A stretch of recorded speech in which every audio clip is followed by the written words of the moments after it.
Biyernes nga ngayon dito sa Canada, so alam na ano ba pambansang ulam ng mga Pinoy. Maski nasa Pilipinas o nandito sa ibang bansa, hindi mawawala yung ginisang munggo. Pero bago tayo magluto ng ginisang munggo, unahin muna natin tong ating pork belly. Ang gagawin ko lang tong crispy, pakukuluan ko lang to muna saglit. Mga 20 minutes ko rin pinapakuluan tong mga pork belly na to, tapos maya-maya pa hinango ko na sila at palalamigin ko dahil anong oras na pala at wala akong time para lutuin to ngayon dahil may pasok din ako. So mamayang gabi na lang pag uwi ko galing sa trabaho ko to lulutuin. Pasok na muna ako ngayon sa trabaho at mamayang gabi, alas 10 pa ng gabi ang labas ko ng trabaho. So gabing-gabi na talaga. Medyo mabigat nga rin sa trabaho natin, lalo na yung pagka nagdi-display ka ng gatas kasi maraming gatas talagang bubuhatin mo maghapon kaya halos hindi na ako makalakad pa uwi. Syempre pagdating natin ng bahay, wala pa tayong pagkain so magluluto muna ako. Naghubad nga lang ako ng pantalon at saka ng sapatos, diretso na ako kaagad dito sa pagluluto kasi anong oras na at saka gutom na ako talaga. Hindi ko pala napakita sa inyo, kanina pa pinapakulo ko na yung munggo para malambot na kaagad. Tapos isi-season lang natin to, titimplahan natin, lagyan natin ng asin, ng paminta at kung ano-ano pa, saka natin ilagay yung ating mga vegetables. Saka umpisahan ko na rin yung pagluluto dito ng pork belly, gagawin ko crispy ng konti. Naglagay nga lang pala ako ng ampalaya at saka ng talong dito sa aking ginisang munggo. Dahil wala namang kangkong, dahon ng malunggay o dahon ng sili, syempre ang available dito sa Canada is spinach. So spinach, maraming spinach ang ilalagay ko dito sa munggo na to. Syempre, Biyernes ngayon mga kaberks, kailangan na nasa uso tayo kung ano yung in every Friday. Syempre, ginisang munggo at saka pritong isda sana, pero wala akong isda dito, so pritong karne na lang. Madalas nakikita nyo nagluluto ako ng munggo kasi nga every Friday or most of the time basta Friday or kahit na anong araw na gusto ko magluto ng munggo, nagluluto ako. Gusto ko kasi may sabaw. Sa lamig ba naman ng panahon dito sa Canada,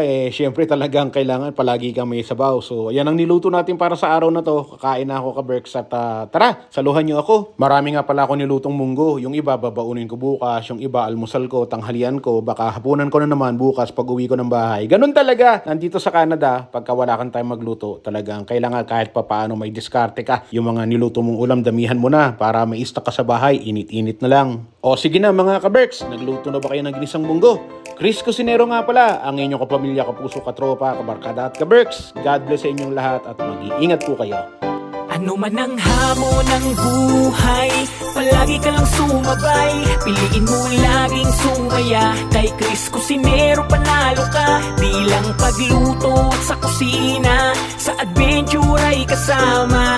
Sa lugar na kakaiba, halika na kay Chris Cusinero na. Halika na't sumama ka at manood. Mga matay mamamangha, di lang tiyan ang mabubusog. May mga lugar pa lang, ganito ang nangyayari. Kapag nakita mo, mapapawaw, mapapagrabe. Mga ka-Berks, tara muna gala. Mga lugar dito kanyang ipapakita. At sa pagluto, matik kayo ay tatakamin. Pag Chris Cusinero, matik papasarapin. Yum! OFW